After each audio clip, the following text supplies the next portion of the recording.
How you doing, people? Again, we're back with another episode of the Widow's Son Tattoo Reviews with your host, Eric Estrada, and our man, Jerry. All right?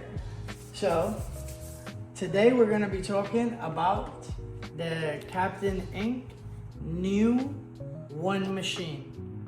All right? This is an adjustable stroke machine that goes from 4.5 to all the way to 2.3. Okay? In the settings. It comes with 2 grips, 2 batteries, and an RCA adapter. Okay? This right here is its predecessor, the CPTInk 1. And there are notable differences. You see, the RCA adapter is bigger. This one has a thin grip. This one has 2 grips, the thin one and the fat one. I prefer the fat one. But here's where the real magic is happening. My only complaint about this machine, and I know I'm going back and forth, but it's gonna make sense. My only complaint about this machine, I love how it runs. It's just the same complaint that I have with every adjustable machine like this. And what we have is that sometimes, you see, I'm holding this, which is the battery, and I'm only twisting the bottom grip. And as you see, it's changing the stroke, okay? So only if I hold the bottom stroke ring can I now freely change, and not even then. Look, I've already moved it several, and as you see, this can still happen to you. So it doesn't mean that this machine is bad or anything. It just means that you, like other adjustable machines, you have to be aware of where you're at, where you're holding, and all of that when you're adjusting, okay? You just have to be. Now, what did they upgrade in the 2 different models?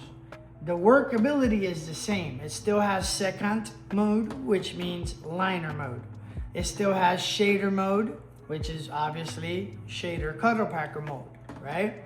And it has its custom mode, which you can go ahead and adjust, okay?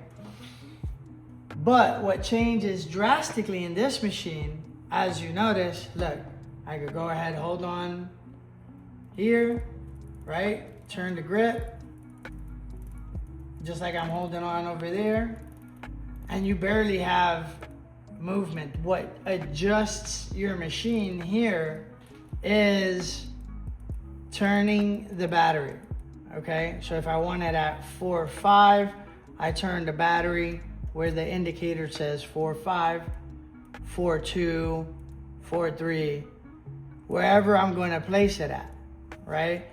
So from that point on, all I have to do is be aware when I'm adjusting the grip to just hold firmly here, and I won't change the stroke accidentally on the battery, okay?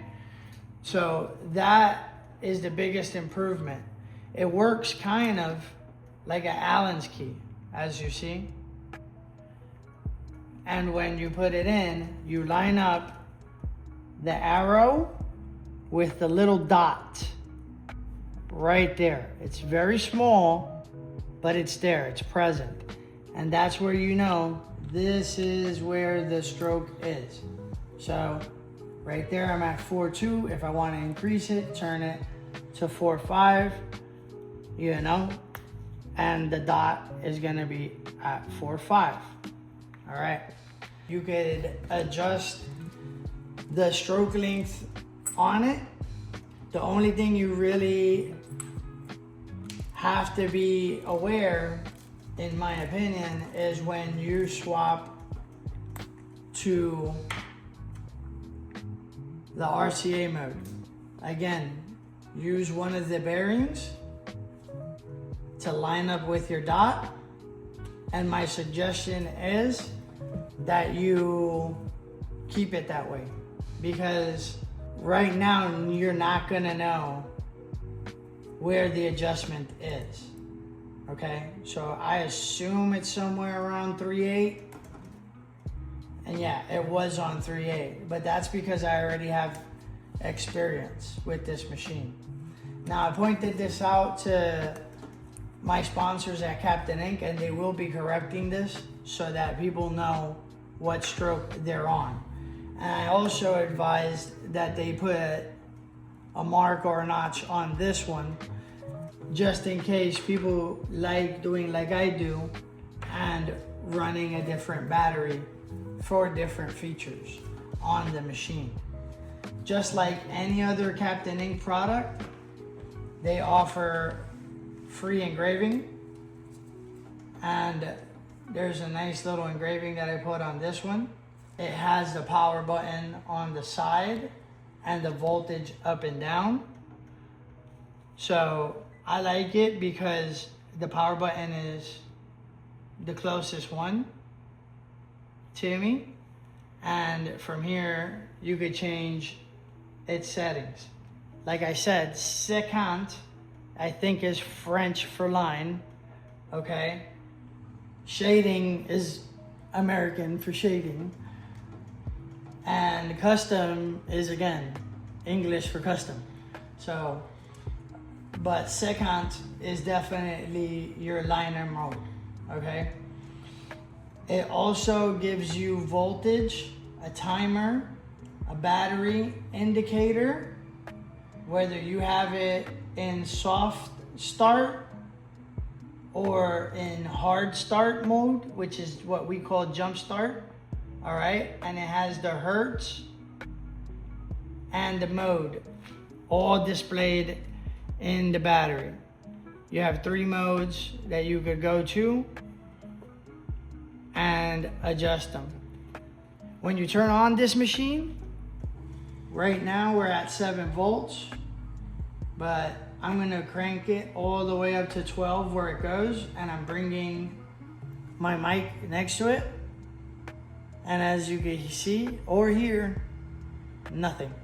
The vibration on this machine is minimal in comparison to any other machine that I've used. So far, this bad boy can pull lines, push lines. It's great for shading and great for color packing. I'm not saying that just because they sponsor me. I'm saying it because they're a great company. They listen to our feedback as their artists. He asked me what I didn't like about this. I didn't like the accidental switches in the gears, and the fact that this was light and, in my opinion, top heavy. But I love the machine and how it works otherwise. But for the next model, immediate improvement. 2 grips for those who like the fat ones, you know, skinny grip for those who like the grip one, the small ones, and like I said, the beautiful adjusting by battery. And so far, I think they've done it the best out of all the adjustable stroke battery swapped machines. So far, I've gone through a couple that either the battery was too loose or difficult to see where you're at in the stroke. And CPTInk has done a beautiful job of avoiding those dilemmas. You definitely are gonna know what you're working at, when you're working at, and you won't have to worry about those accidental discharges, because like I said, you should be holding in the middle and changing here. Earlier I made the mistake of holding up here, and it still kind of changes the grip, but this is how you should be functioning. You should be holding in the middle, changing the grip so that you don't have no accidental discharges. Overall, I think the CPTInk 1 is definitely so far my favorite machine that they've made. We have the Lieutenant coming out soon, which is heavily influenced by moi. So I can't wait to get my hands on that. But right now, Captain Ink is running a good sale on these machines. So I take advantage of that Black Friday and get out there and get yourself one. You're not gonna regret it. Don't forget to hit like and subscribe to our channel, and stay tuned for the next machine that we review and all of the awesome gear that we review. Till next time.